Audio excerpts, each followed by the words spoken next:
जय Hind everyone, this is Faizan from educational hub. और आज मैं आपको बताऊंगा फैक्टराइजेशन ऑफ पोलिनोमियल के बारे में। फैक्टराइजेशन ऑफ पोलिनोमियल में हमें दो चीज पढ़ना है। पहला होगा हमारा फैक्टर थ्योरम और दूसरा जो होगा वो होगा हमारा स्प्लिटिंग मिडिल टर्म मेथड। तो आइए मैं सबसे पहले आपको बताता हूँ कि फैक्टर थ्योरम है क्या। तो फैक्टर थ्योरम के लिए आपको दिमाग में सिर्फ दो लॉजिक दिमाग में रखना है। पहला जो है, मान लीजिए कि पी एक्स एक पॉलिनोमियल है, ठीक है। मान लीजिए पी एक्स एक पॉलिनोमियल है, आपको गिवन है, और अगर आप पी एक्स में कोई वैल्यू बैठाते हैं, फॉर एग्जांपल 2, 3, 4, -2 कुछ भी, अगर आप वो वैल्यू बैठाते हैं और वैल्यू बैठाने के बाद वो पी एक्स का वैल्यू अगर मेरा पूरा कैलकुलेट करने के बाद 0 हो जाता है, तब x माइनस वो वैल्यू, फॉर एग्जांपल a आपने बैठाया, तो x माइनस a आपका हो जाएगा फैक्टर। एग्जांपल के तौर पर देखते हैं, फैक्टर थ्योरम को समझने की कोशिश करते हैं।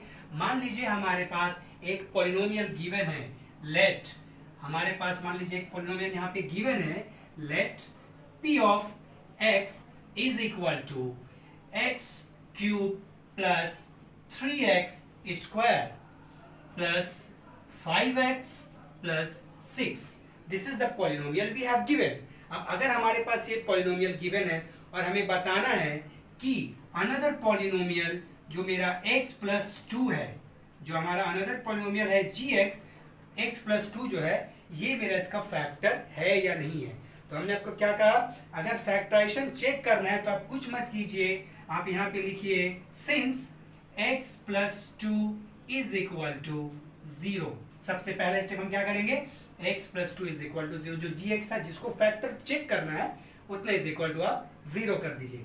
0 करने के बाद आप जब इसको सॉल्व करोगे तो आप देखोगे आपका आया x is equal to -2। Clear है। अब इस x के वैल्यू को आप px में पुट कर दो।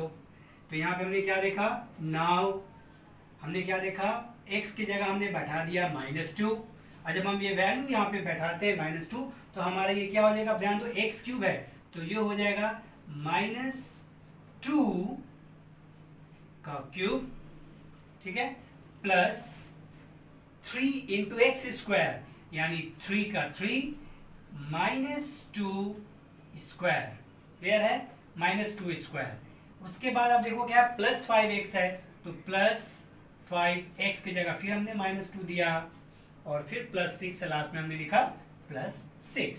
अब इसको हम कैलकुलेट करेंगे फास्टली। तो आप देखो -2 का होल क्यूब हो जाएगा हमारा -8, प्लस किया हमने 3 का लिखा, इंटू -2 का स्क्वायर, आप देखो क्या हो जाएगा 4 हो जाएगा। उसके बाद यहाँ पे प्लस माइनस हो गया आपका -5 2 10, फिर प्लस 6।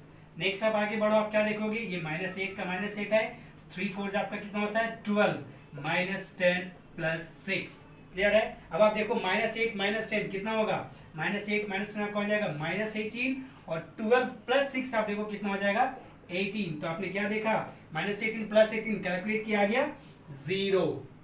अब ये जो हमारा 0 आया, तो आपने क्या देखा, since p of -2 is equal to 0। Clear है, since p of -2 is 0, this implies x plus 2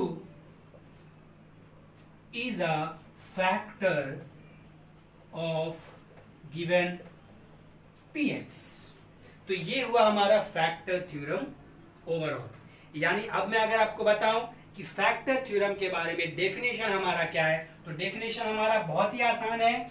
आपको दिमाग में सिर्फ क्या रखना है, आपको याद होगा हमारा हमने पढ़ा था रिमाइंडर थ्योरम। रिमाइंडर थ्योरम में क्या था, रिमाइंडर थ्योरम में हमने पढ़ा था कि अगर px एक पॉलिनोमियल है, ठीक है, अगर px मेरा एक पॉलिनोमियल है, और अगर a कोई मेरा कोई इंटेजर है या कोई मेरा एनी रियल नंबर है, तब उस हालत में जो मेरा p ऑफ a होगा वो मेरा उसका रिमाइंडर होगा। और यहाँ पे वही चीज है, अगर वो p of a is equal to 0 हो गया, तो x माइनस a जो होगा वो मेरा हो जाएगा आपका फैक्टर। क्लियर। तो हमने डेफिनेशन क्या देखा, हमने डेफिनेशन देखा, अब डेफिनेशन आपके पास है, डेफिनेशन हम देखा, if px is a given polynomial, ठीक है, of degree n which is equal to 1 or greater than 1, if px is a polynomial, ठीक है, और अगर px पॉलिनोमियल है और a कोई भी एक मेरा रियल नंबर है, a is another real number, इस हालत में if p of a is equal to 0, if p of a is equal to 0, this implies x minus a is a factor। हमने क्या देखा, if p of x आपका given है ठीक है। इफ पी ऑफ एक्स आपका given है, क्या गिवन है आपका यहाँ पे, मान लीजिए दिया हुआ है आपका एक्स स्क्वायर माइनस 4, क्लियर है, ये आपका गिवन पॉलिनोमियल है। अब अगर if p of x is equal to x square minus 4, और अगर आपको बोल रहा है आप चेक करो कि इसका फैक्टर है या नहीं है, तो हमने क्या कहा, यहाँ पे हमने लिया पी ऑफ 2, पी ऑफ 2 देखो आप 0 आ रहा है, वैल्यू पुट करो, तो इस हालत में this implies x minus 2 is a factor. तो यही है हमारा फैक्टर थ्योरम, ठीक है। सेम आप उल्टा देखो, हमने क्या कहा, अगर p of a is equal to 0, ठीक है, if p of a is equal to 0 in p of x, clear है, if p of a is equal to 0 in p of x, this implies x minus a is a factor, clear है। अब just आप इसका opposite case देखो, अगर x minus a मेरा factor है तो p ऑफ a मेरा 0 होगा। यानी फैक्टर थे में हमने दो चीज पढ़ा, पहला हमने देखा कि अगर मेरा px एक पॉलिनोमियल गिवन है, a मेरा कोई रियल नंबर है, अगर p ऑफ a मेरा जो है वो 0 होगा, अगर p ऑफ a 0 होगा तो x minus a is a factor, पहला केस। दूसरा हमने क्या देखा, अगर x माइनस a मेरा फैक्टर है तो p ऑफ a मेरा 0 होगा, ये जस्ट मेरा इसका अपोजिट केस है। तो ये हुआ हमारा फैक्टर थ्योरम। अब हम देखते हैं फैक्टर थ्योरम के बाद स्प्रेडिंग मिडिल टर्म मेथड के बारे में। यानी स्प्रेडिंग मिडिल टर्म मेथड में हम क्या करते हैं, आपको याद होगा, स्प्रेडिंग मिडिल टर्म मेथड में हम किसी भी गिवन पॉलिनोमियल को फैक्टराइज करते हैं। यानी हमारा अगर कोई क्वाड्रेटिक पॉलिनोमियल है, फॉर एग्जांपल, अगर उस क्वाड्रेटिक पॉलिनोमियल को अगर हमें फैक्टराइज करना है, उसको फैक्टर के फॉर्म में लिखना है, तब हमारे पास स्प्रेडिंग मिडिल टर्म मेथड एक अच्छा है। तो आपको मालूम भी है स्प्रेडिंग मिडिल टर्म मेथड में हम कुछ नहीं करते, मान लीजिए आपका यहाँ पे हमारा एक पॉलिनोमियल दिया हुआ है, जिस स्टैंडर्ड फॉर्म हमारा पॉलिनोमियल का है वो क्या है, A x square plus B x plus C, सही है, ये हमारा पॉलिनोमियल दिया हुआ है, ये हमारा क्वाड्रेटिक पॉलिनोमियल दिया हुआ है। अब ये अगर स्टैंडर्ड फॉर्म में है तो आपको पता है कि अगर क्वाड्रेटिक है तो उसका 2 फैक्टर होगा, अगर मेरा लीनियर है तो उसका 1 फैक्टर होगा, क्वाड्रेटिक है तो फैक्टर 2 होगा, क्यूबिक है तो उसका फैक्टर 3 होगा, 3 फैक्टर होगा। सेम जैसे जैसे मेरा पावर बढ़ते जाएगा, डिग्री जैसे जैसे बढ़ते जाएगा, नंबर ऑफ फैक्टर्स मेरा इंक्रीज करते जाता है, सही है। अब आप देखिए, मान ये मैंने कि स्टैंडर्ड फॉर्म में ये पॉलिनोमियल है, तो आप कुछ नहीं करते, हम a और c को मल्टीप्लाई करते हैं, ठीक है। उसके बाद का प्रोसेस क्या है, ये जो मिडिल टर्म है मेरा, जो मेरा bx, इस मिडिल टर्म को हम स्प्लिट करते हैं, ये हमारा स्प्लिटिंग मिडिल टर्म। तो आइए एक एग्जांपल के रूप में हम देखने की कोशिश करते हैं कि स्प्लिटिंग मिडिल टर्म है क्या। मान लीजिए हमारे पास एक एग्जांपल है, एक दिया हुआ है, लेट p ऑफ x, आपको दिया हुआ है, आपको दिया हुआ p of x is equal to 6x square plus 17x plus 5, ठीक है, ये हमारा दिया हुआ है, px is equal to 6x square plus 17x plus 5। ये आपको दिया, आपको क्या बोल रहा है, आप इसका स्प्रेडिंग मिडिल टर्म यूज करके, using spreading middle term method, factorise this given polynomial, ठीक है। तो अब क्या करोगे आप, सिंपल देखो, यहाँ पे a आपका क्या है 6, ठीक है, इसको आप इन दोनों को कंपेयर करो, स्टैंडर्ड फॉर्म को इसको आप कंपेयर करो,